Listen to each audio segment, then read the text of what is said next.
Portal Extremos, o seu portal de aventura.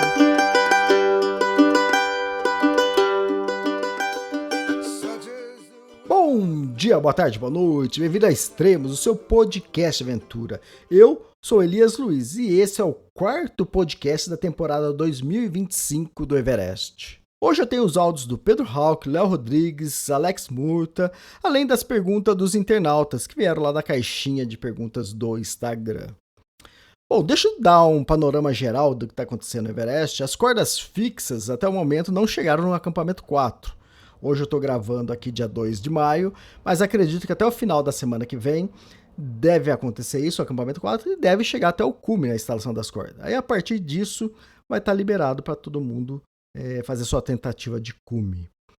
Entre os brasileiros, o grupo que está mais adiantado é do Nikleviks, exatamente porque eles chegaram antes na montanha. Então, eles fizeram o primeiro ciclo no Lobo Chase, que também virou padrão, pelo menos entre os brasileiros e para muitos outros. O primeiro ciclo hoje em dia é Lobo Chase e o segundo é atravessando a cascata de gelo. E o grupo da Nikleviks fez exatamente isso. Depois, atravessando a cascata de gelo no segundo ciclo, dormiram no C1, aí seguiram para o C2, dormiram várias noites lá, fizeram umas caminhadinhas ali de aproximação da parede do Lhotse e retornaram para o acampamento base. O grupo do Santa Helena já fez o primeiro ciclo no Lobo Chase e está partindo hoje, né, essa madrugada de sexta para sábado, para o segundo ciclo subir na cascata de gelo. O Léo Rodrigues também fez um ciclo e nos próximos dias deve partir para o segundo ciclo na cascata de gelo. Bom, por enquanto é isso, mas agora vamos com o áudio do Pedro Hauck. Fala, Elias e galera do Extremos, aqui quem fala é Pedro Hauck, do acampamento base do Everest, 5.350 metros de altitude. Bom, pessoal, desde a última vez que a gente conversou, a nossa equipe aqui composta por mim, Valdemar Nikleviks, Pedro Cirino, Fred e Samuel, nós descemos do acampamento 2, localizado próximo à altitude de 6.500 metros, e viemos nos recuperar aqui no acampamento base. O Valdemar e o Fred desceram um pouco antes, porque eles estavam com inflamação na garganta. E quando eu e os demais companheiros chegamos aqui na base, eles ainda não estavam totalmente recuperados.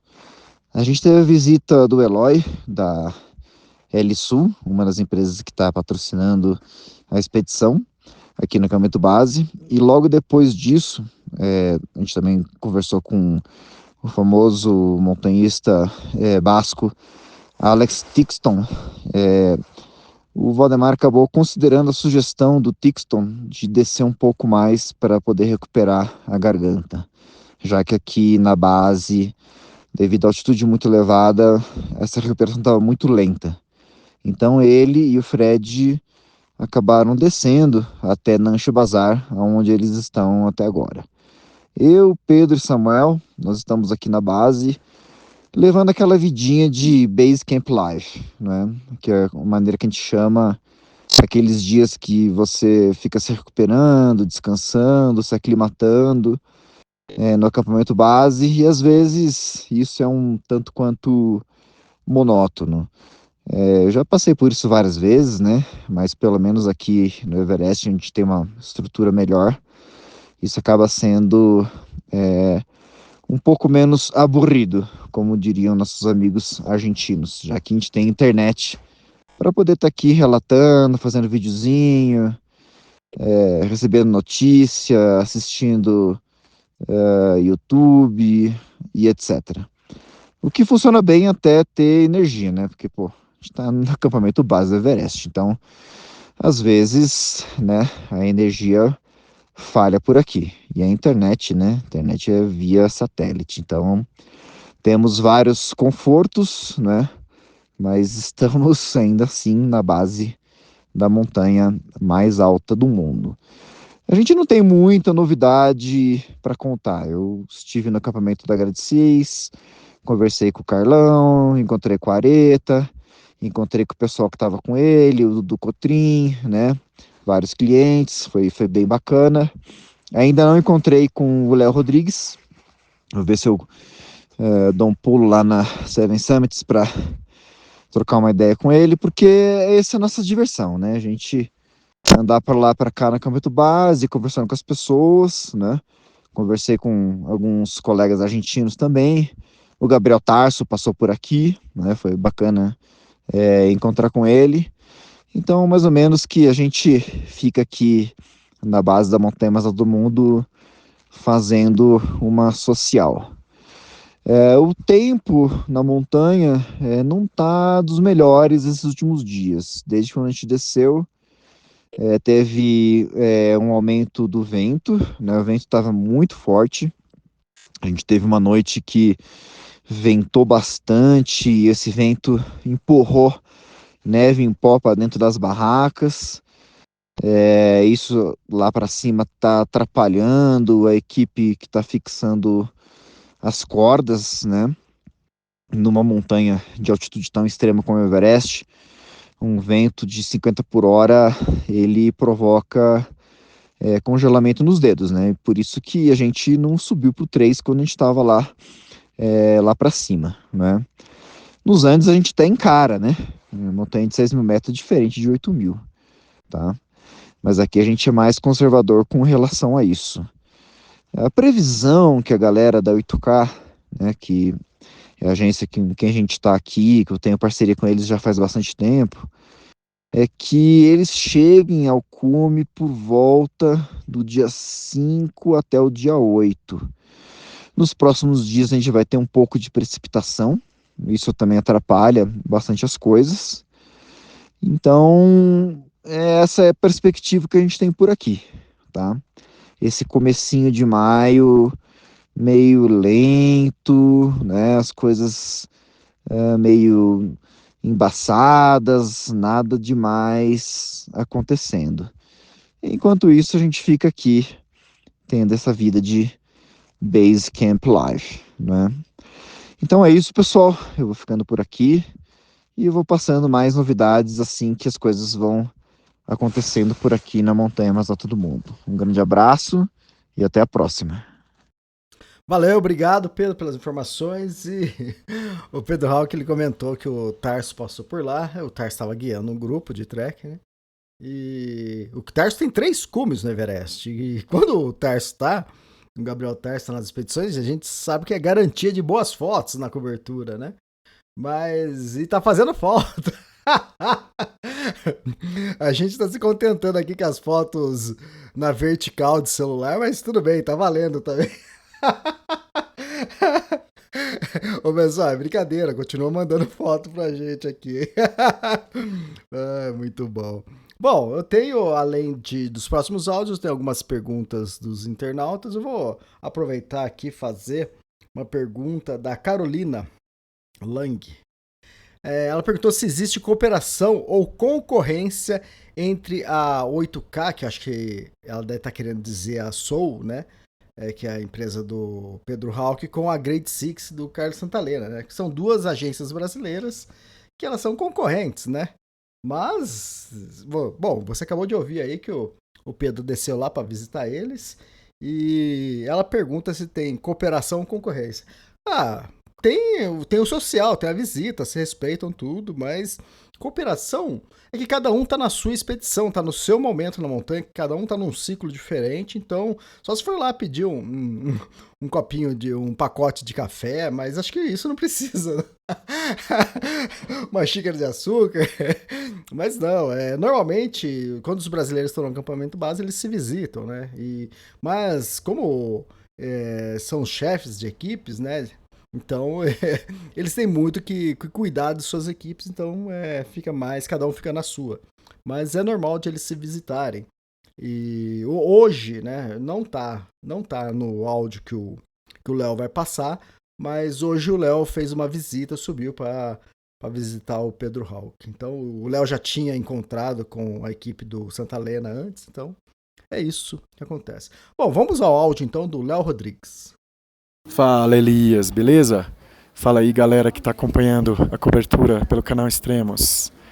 Passando para algumas atualizações, eu estou já no 17º dia da expedição e passado aquele perrenguinho lá dos primeiros dias da chegada, né? Que o Elias acabou publicando aí no primeiro episódio da cobertura, eu iniciei a trilha, né? E como eu estava ali com a imunidade um pouco baixa, eu acabei pegando ali a tosse do cumbu, a famosa. E desde então eu estou tentando me recuperar. Tem sido aí 2 semanas com tosse, assim, que piora bastante à noite. E de dia ali eu vou monitorando, né, com alguns medicamentos. Não é legal, mas infelizmente aconteceu. E pelo menos foi a tosse do cumbu, né, a famosa, para ter a experiência completa aqui do Vale do Cumbu. Bom, na verdade eu acho que eu peguei na verdade de antes, né, desses primeiros dias, e o ar de Katmandu sendo um dos mais poluídos do mundo, né, um ar seco também, né, foi ali que eu acho que comecei a piorar e fui pegando, né. E com relação, fora isso tá tudo excelente, né, tá tudo dando certo, graças a Deus.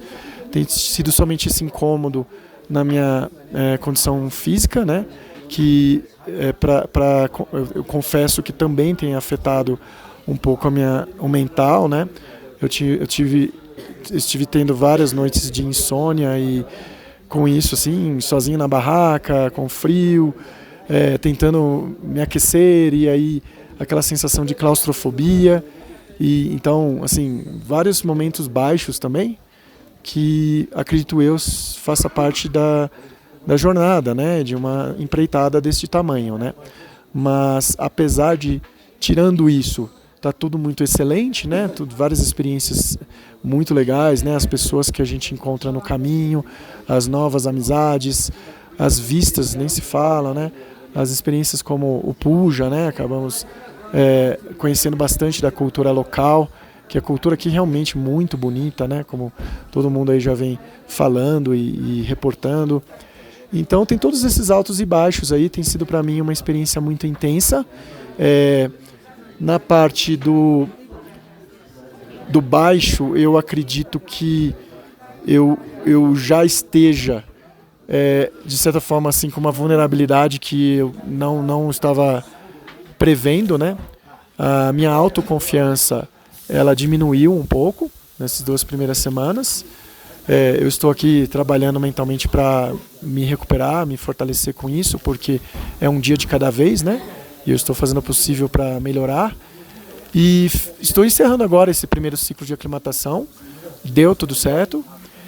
É uma escalada muito legal, né, a do Lobuche East, e para mim até foi difícil.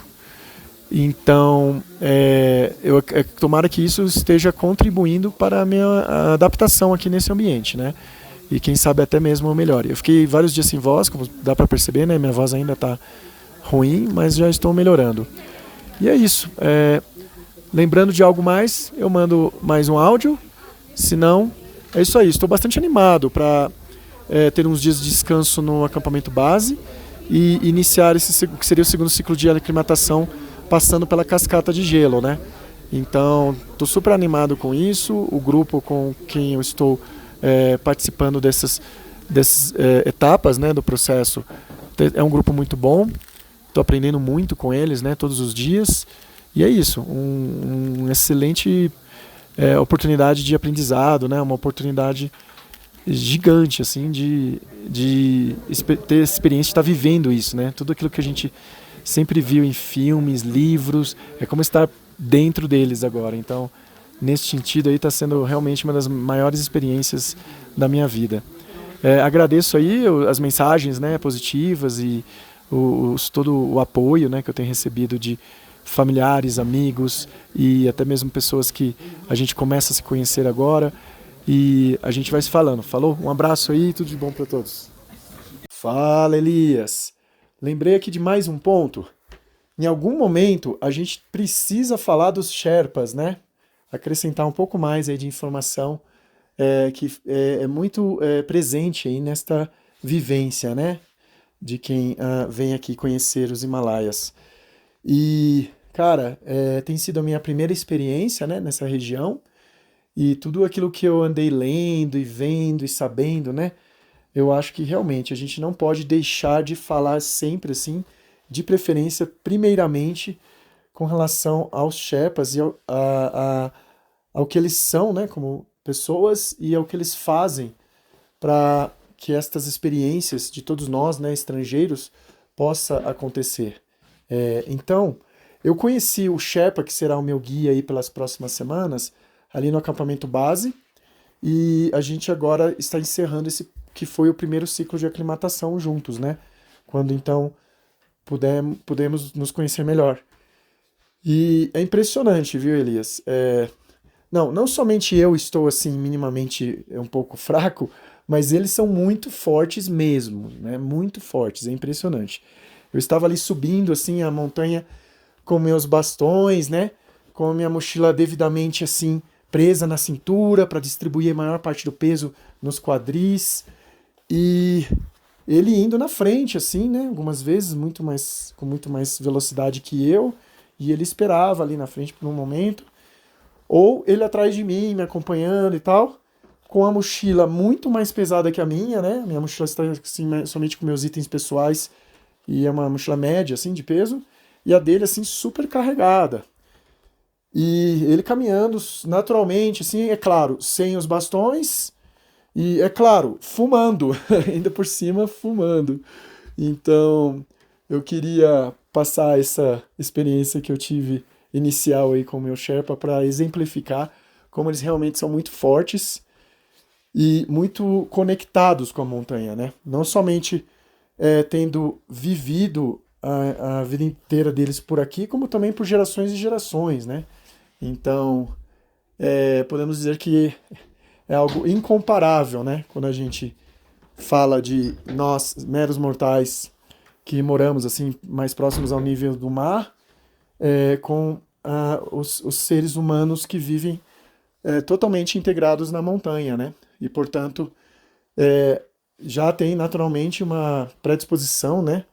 E uma capacidade de navegar por essas montanhas aqui intimidantes de uma forma assim realmente impressionante. Queria deixar somente mais este depoimento meu com relação às minhas primeiras impressões com relação aos Sherpas aqui. Falou! Valeu, Léo, obrigado. Boa recuperação aí e que corra tudo bem. Volte suas forças, suas energias aí. Cara, é o seguinte, sobre os Sherpas, né? Isso eu vou falar sobre os porteadores, né? Que tem os Sherpas, que são aqueles que escalam o Everest, né? E tem os porteadores, o pessoal que carrega o peso para o acampamento base. Quando eu fiz o trekking em 2010, eu tava ali a 4.000 metros de altitude, com uma mochilinha tava com uns 8, 9 quilos, e eu tava caminhando cansado pra caramba, e subindo. Aí passava do meu lado um porteador, né, que é da região ali, né, do Sherpa, e o cara nas costas, assim, mais de uns 30 quilos nas costas, que eles usam tipo um cesto de vime, e tinha caixas de latas de cerveja, de refrigerantes, e o cara com uns 30 quilos ali com um chinelo, tipo Raider. Mas passou por mim que foi embora, nunca mais viu, cara. Eles são muito fortes, são muito aclimatados, né? Pra região, eles vivem ali, então a altitude pra eles é diferente do que pra nós. A gente pena na altitude, né? Legal. Tem uma outra pergunta aqui dos internautas, do Fabrício.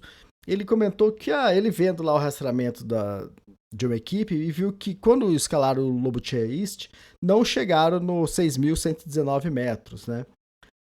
Seguinte, né? São duas coisas aí. Normalmente tem um pequeno erro, né, nessa marcação do GPS, mas normalmente mesmo, que eu tenho sempre visto, eles não chegam no cume, né, nesse 6.119 metros. Normalmente eles chegam a 5.970, 5.000, que é o que aparece sempre na marcação, né, do rastreador, do GPS, do Garmin ou do Spot, não importa o que for. Eu tenho foto de Sherpa, do pessoal que me mandou, que com marcação no local como 5.930 metros, né? Então, ali eles normalmente não passam dos 6.000. Pode ter um ou outro que avance, mas o que acontece? Atrás deles tem outros picos, né? Que é a continuação do Lobuche. Tem a parte central e tem a outra parte oeste, né? Eles estão na parte leste ali. E o intuito dele, o principal, tá, pessoal? Eles não estão ali para escalar, para chegar no topo da montanha. Eles vão até onde tem umas bandeirinhas, tem a marcação ali, e a partir dali é muito mais técnico, né? Eles não estão ali para enfrentar essa parte técnica porque eles estão em Everest para escalar. Se eles se machucam, acontece alguma coisa ali, eles vão perder toda a expedição Everest, todo o investimento de 60, 70 mil dólares por causa de uma montanha. Então, o objetivo deles no Lobuche East é exatamente aclimatar, chegar nos máximo possível de altitude, que ali dá para quase 6 mil, e isso já serve como um primeiro ciclo de aclimatação. Eu falo isso porque se eles fossem fazer a travessia pela cascata de gelo, a cascata de gelo, que normalmente, antigamente, é o que eles faziam, tá? Eles não subiam Lobuche East antigamente. Eles subiam do acampamento base e até o C1 do Everest, que é 5.900. Então, quer dizer, quando eles vão lá pro Lobuche, eles vão na mesma altitude que antigamente eles iam passando pela cascata de gelo, que eles acham mais perigoso, eles tentam evitar. Então é isso, né? Não, eles não passam dos 6 mil mesmo, né? Se passar, 2, 3% dos que passam dessa altitude, mas a maioria fica ali 5.950 por ali. Então é isso. Bom, agora eu tenho o áudio do Alex Murta, vamos ouvi-lo.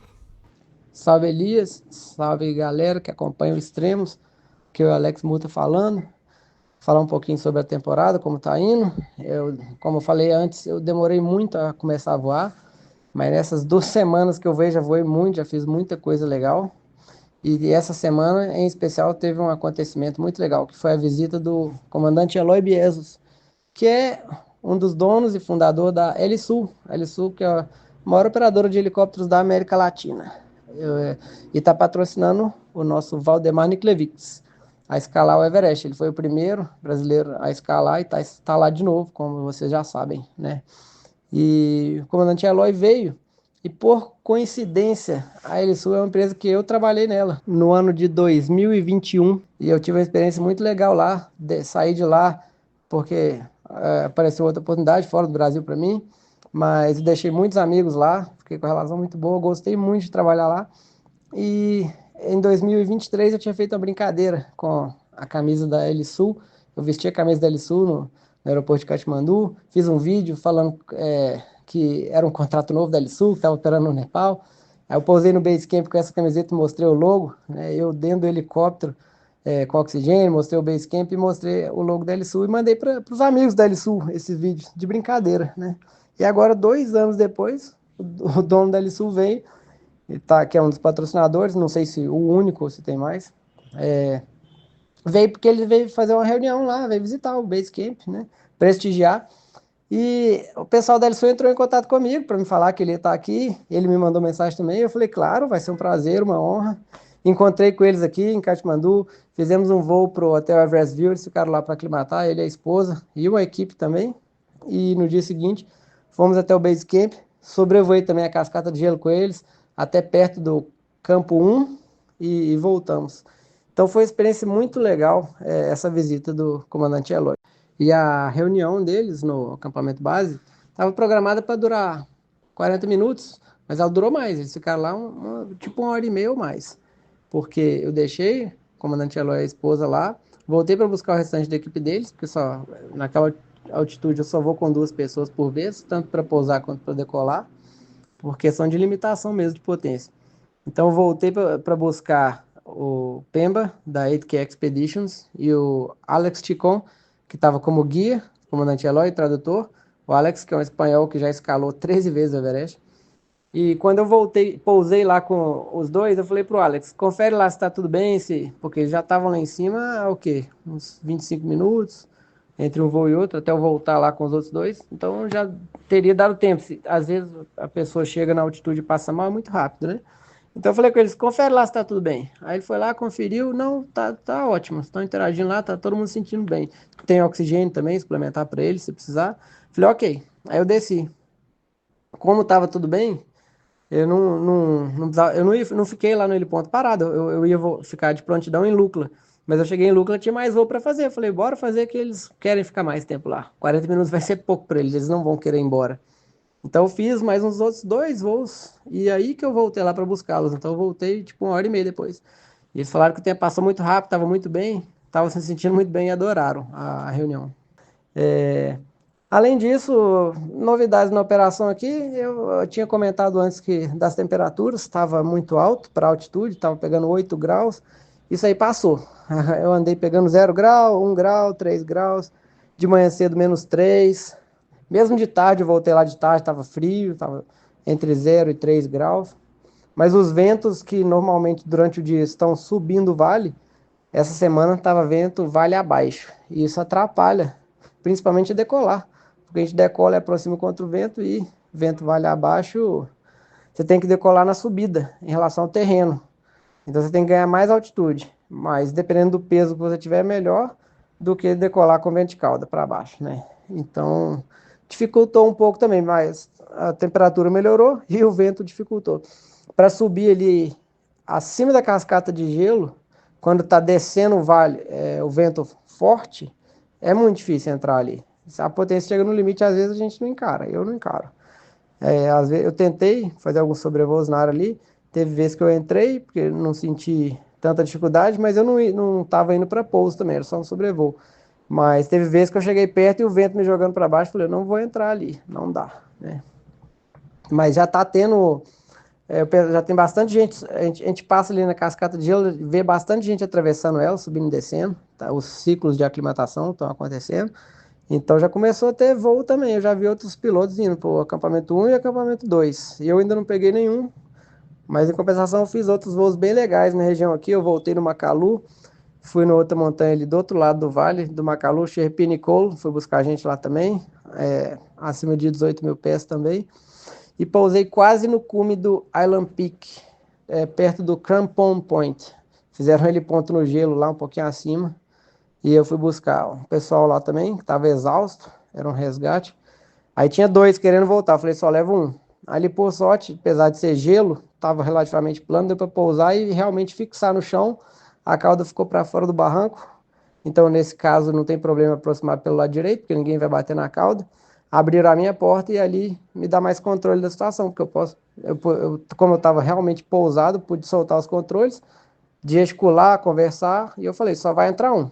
Ah, por favor. Não, não tem por favor, irmão. Só tem potência para decolar com uma pessoa a mais aqui. Não tem potência disponível, não é questão de favor. Só vou levar 1. E eles insistem ainda, não entra na cabeça das pessoas, né? Eles acham que você tá lá, você vai conseguir levar. Não vou levar, é só 1. Aí entrou que tinha que ir e levei para baixo. Então, foi um voo bem legal, porque o lugar ali era muito bonito. Lá quase no alto, lá no Island Peak. E eu não lembrei de fazer vídeo. Eu estava tão estressado na situação, vento para aproximação foi meio complicado, a decolagem até que foi mais fácil. Mas aí teve que discutir para barrar, só vai entrar 1. Nem pensei em pegar celular e fazer vídeo na hora, decolei e pronto. Então, tô voando bastante, eu demorei a começar, mas tá precisando, mesmo tendo piloto para revezar, tá todo mundo voando muito. E tá indo muito bem a temporada. E daqui para frente, eu acho que vai começar a ter mais voo pro acampamento 2 também, do Everest. É uma expectativa ainda. Mas por enquanto ainda está tendo bem pouco. E no mais é isso. Grande abraço a todos aí e até a próxima. Muito bom, sempre gosto das histórias do Alex Murta. 2 detalhes aqui. O Alex Murta falou que ele pousou lá no Island Peak, ele pousou a 5.850 metros, pousou alto pra caramba, hein? O Island Peak sempre foi uma montanha, digamos assim, da moda, ou o Lobo Chase, para quem quer fazer o trek no acampamento base e quer escalar uma montanha de 6.000. Normalmente, ou escala o Island Peak ou o Lobo Chase.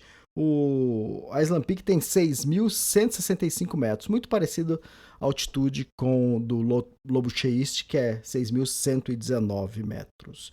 Outro detalhe, o primeiro brasileiro a escalar o Everest foi o Valdemar Niklevics e praticamente junto, né, chegou o Mozart Catão. Então é dado como os 2 que conquistaram o Everest em 1995, faz tempo isso, 30 anos. Vamos a um comentário aqui do internauta que veio lá do Instagram. O Márcio Cabral, ele perguntou: no ataque ao cume, quantos Sherpas para cada escalador, né? Normalmente, tá? Quando você contrata, o que você está pagando é para 1 Sherpa. Lógico, pode ter uma pessoa pedindo 2 ou 3 Sherpa, isso pode acontecer, mas é bem pouco que acontece. E também, às vezes, o que acontece, vamos supor que a agência vai fazer o ataque ao cume e vai com 20 escaladores, né? Isso porque tem agência lá, onde está o Léo Rodrigues, que eles estão com mais de 100 clientes. Lógico, não vão ser os 100 clientes que vão atacar no mesmo dia. Tanto é que eles fazem a aclimatação em dias diferentes. Exatamente para isso. Por quê?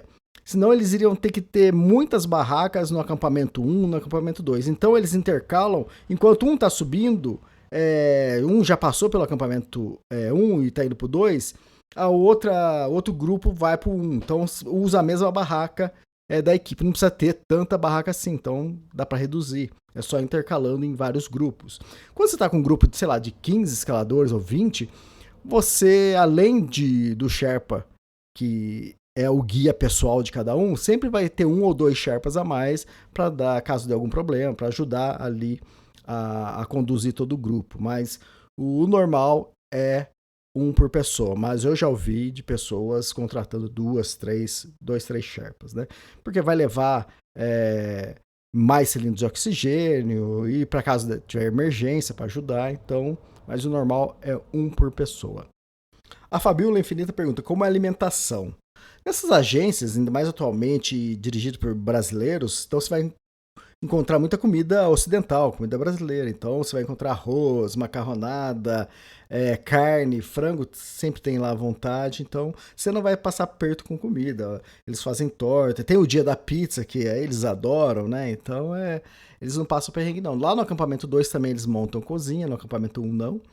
E então não tem hoje em dia problema com alimentação, eles comem de tudo, vai ter legumes frescos lá, ainda mais com o frio ali do acampamento base, conserva bem bastante. Então, ou chega com o Sherpa carregando, vai reabastecer comida, ou através dos iaques, né? Ou até de helicóptero, pode chegar ali no acampamento base, né? Então, não tem problema quanto a isso. O Tosha The Best Ninja, ele pergunta, quero saber de custo real para escalar. Seguinte, eu falei sobre isso no podcast anterior, então é só você escuta lá, é o podcast 455, e eu explico mais sobre isso. Mas você vai gastar, para gastar pouco, você vai gastar uns $55 mil, $60 mil. E uma coisa que eu não falei lá é que se você chegar ao cume, você paga um bônus de $1.000 a $1.500 para o Sherpa, né? Então tem isso também. A Rita pergunta, mas tudo é mil maravilhas lá? Não tem brigas, não tem confusão, né? Bom, normalmente é tudo tranquilo, né? E o ambiente é bom. Lógico que tem egos ali diferentes, então é complicado às vezes. Mas é difícil isso vazar durante a temporada. Depois a gente até fica sabendo alguma coisa. Se você ler meus livros, para quem lê meus livros do Everest, Rock Mountains, Kungsleden, Tour de Mont Blanc, Patagônia, né? Eu sempre convido uma mulher que eu não conheço para fazer a trilha junto, que é exatamente para isso, né? Como 2 pessoas que não se conhecem vão se sair durante uma travessia de longa distância, 500 quilômetros caminhando, né? Então, já com uma pessoa já é complicado, entende? Imagina quando tem 5, 10 pessoas, né? Junto. Então, isso às vezes acontece. A temporada do Everest 2021, né? Dos brasileiros, que foi um pouco tensa. Eu só fiquei sabendo depois, também escreveram livro sobre isso, falaram em podcast sobre isso, não nos extremos, em outros. Mas sempre eu ouvi só uma versão, depois eu ouvi a segunda, o outro lado. E o outro lado é bem interessante, viu? E desvenda muitas coisas e, pelo que eu saiba, vai ser um livro sobre isso. Então, promete, né? A temporada toda foi complicada, né? Então, mas foi legal também. Lógico que tem os seus momentos bons, mas sempre tem alguma coisa, né? Bom, por hoje é só, pessoal. Tá chegando a parte mais importante, né? Da escalada do Everest, que agora eles vão finalizar o segundo ciclo de aclimatação e depois começa o ciclo de cume, o ataque ao cume, que é a parte mais tensa, né? Todo mundo costuma dizer que quem viaja para escalar o Everest, antes de viajar, já se resolveu todos os problemas, todas as pendências que tem pessoais no trabalho, porque a pessoa tem que ir leve, tem que ir resolvida, né? Porque você vai fazer uma atividade extrema, num ambiente perigoso. Então, é bom você ir já resolvido e sem problemas na família, sem problemas pessoais, sem problemas na empresa. Então, normalmente essa é o lema para quem vai escalar o Everest. Mas tá correndo tudo muito bem, até o momento não houve nenhuma morte, então isso é muito bom, a temporada está muito boa por enquanto. Mas até o momento tem inscrito para escalar o Everest, né, pagaram a licença, em torno de 427 estrangeiros. Então, quando a gente fala 427, você dobra isso, porque cada um tem um Sherpa, então vai ter em torno de 800 e poucas pessoas escalando, quase 900, né? Aí você põe um Sherpa extra, mas o que acontece também é que em torno de 20% das pessoas acaba desistindo, né, do ataque ao cume. Então, acaba não sendo tudo isso. Tudo bem que lá no lado da China, né, do Tibete, a face norte, esse ano promete ter em torno de 300 pessoas escalando por lá também. Então, esse ano vai ser um dos anos assim com muitos cumes, então próximo de recorde. Então, vamos ver como vai ser a temporada. É isso, pessoal. Obrigado e até o próximo podcast.